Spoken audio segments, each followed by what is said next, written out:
మా మేనిఫెస్టోలో ఉన్న ప్రతి అంశం ఒక ఖురాన్, ఒక బైబిల్, ఒక భగవద్గీతతో పోల్చిన వైఎస్ జగన్మోహన్ రెడ్డి ప్రభుత్వము గతంలో 2019 ఎన్నికలకు ముందు అర్చకులకు అనేక వాగ్దానాలు చేయడం జరిగింది. కానీ ప్రస్తుత కాలంలో చూసుకుంటే అర్చకులపై అనేక దాడులు, అనేక హత్యలు కూడా జరిగింది. దాని మీద మీ అభిప్రాయం ఏంటి?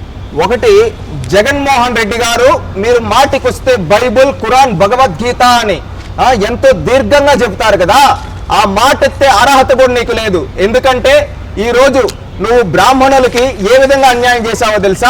అదే విధంగా ఖురాన్ అంటున్నావు, బైబిల్ అంటున్నావు. ఈ రోజు క్రిస్టియన్ భూముల్ని, అదే విధంగా చర్చ్ భూముల్ని మీ పార్టీ ఎమ్మెల్యేలు దోచుకుంటూ ఉన్నారు. అక్కడ బైబిల్ పైన ప్రమాణం చేసే దమ్ము నీకుందా? ఈ రోజు ఎంతో మంది మైనారిటీ బిడ్డలు, ఈ రోజు ఒక అబ్దుల్ సలాం, ఒక మిస్బా లాంటి ఎంతో మంది మైనారిటీలు నీ ప్రభుత్వంలో చంపబడ్డారు నీ నాయకుల చేత. వాళ్ళకి న్యాయం చేసే దమ్ము నీకుందా? ఆ దమ్ము లేదు. కానీ మాటల్లో మాత్రం ఖురాన్, బైబుల్ అని చెప్పి సెంటిమెంట్ మాటలు ఎందుకయ్యా? జగన్ రెడ్డి, నువ్వు ఒకప్పుడు బ్రాహ్మణులకు ఎన్నో మాటలు చెప్పావు, ఎన్నో హామీలు ఇచ్చావు. కానీ నీ ప్రభుత్వంలో జరిగింది ఏందో తెలుసా? ఈ రోజు శ్రీకాకుళం నుంచి అనంతపురం జిల్లా వరకు ఎంతో మంది బ్రాహ్మణుల పైన దాడులు జరిగాయి. కాకినాడలో కావచ్చు, గోదావరి జిల్లాలో కావచ్చు, ఎంతమంది బ్రాహ్మణుల పైన నీ పార్టీ నాయకులు వెళ్ళి బూతులు తిట్టారు కదయ్యా. రీసెంట్ గా కూడా కాకినాడలో ఒక శివాలయంలో ఒక అర్చకుడు పూజ చేస్తూ ఉంటే నీ పార్టీ నాయకుడు పూజ సరిగ్గా చేయటం లేదు, ఈ విధంగా చేయటం లేదని దూషించి తన వాళ్ళు వేసుకునే జంధ్యాన్ని కూడా తెంపి ఈ విధంగా అవమానించారు. ఇది ఏమాత్రం న్యాయం అయ్యా? జగన్మోహన్ రెడ్డి, ఒకప్పుడు నువ్వు అన్నావు ప్రతి బ్రాహ్మణుడికి, పేద బ్రాహ్మణుడికి ఇల్లు కట్టిస్తా అని. ఎంతమందికి కట్టించావయ్యా? అదే విధంగా ప్రతి పల్లెల్లో ఉండే గుళ్ళకి, ధూప దీప నైవేద్యాలకి డబ్బులు ఇస్తా అన్నావు. ఎంతమందికి ఇచ్చావయ్యా? అదే విధంగా ఎంతమంది పేద అర్చకుల్ని ఆదుకున్నావయ్యా? సమాధానం చెప్పు. ఇవేమీ లేదు. నువ్వు చేసింది ఏంటంటే 5 ఏళ్లలో అర్చకుల పైన దాడులు, అదే విధంగా దేవాలయాల్ని కూల్చడం, అదే విధంగా రాముడు తల నరకడం, అదే విధంగా ఆ రథాన్ని తగలబెట్టడము, ఈ విధంగా మతాల మధ్య చిచ్చులు పెట్టి చలిగాచుకున్నావు నువ్వు జగన్మోహన్ రెడ్డి. ఒక్క అర్చకుడికైనా న్యాయం చేశావా? లేదు.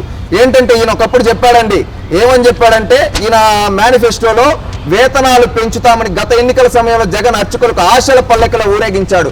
వేతనాలు అందరివి పెంచేస్తాను ఆ రోజు ఎలా చెప్పాడు తెలుసా? మైక్ ఇట్ట పెట్టుకుంటాడు, చెయ్యి ఇట్ట తిప్పుతాడు, రాగాలు తీస్తాడు, ప్రతి ఒక్క అర్చకుడికి సోదరుడికి చెప్తున్నా అని చెప్పావు. ఈ రోజు ఏమైందయ్యా ఆ ఊపు? ఆ రోజు మాత్రం చెయ్యి ఊపావు. ఈ రోజు వాళ్ళ రాష్ట్రం నుంచి పోయేందుకు దారులు తీసావు. అదే విధంగా నువ్వు ఒకప్పుడు చెప్పావు ఇంకా అందరికీ చేస్తాను, కట్టుబడి ఉంటాను, కరుణా కటాక్షం విధంగా చూపి చేయిస్తా అన్నావు. ఏం చేసావయ్యా జగన్మోహన్ రెడ్డి? ఈ రోజు ఒక్క అర్చకుడి కన్నా న్యాయం చేశావా?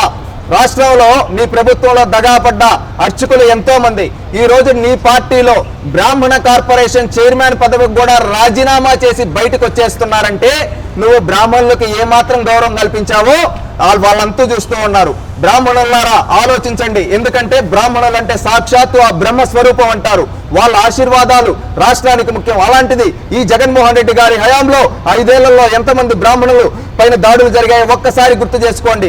ఈ రోజు బ్రాహ్మణులు పేద ఇంట్లో కనీసం పథకాల కూడా ఈ జగన్మోహన్ రెడ్డి ఆపేశాడు. బ్రాహ్మణుల పైన కక్ష కట్టి కక్ష సాధింపులు చేశాడు. ఇలాంటి ముఖ్యమంత్రి రాష్ట్రానికి అవసరమా?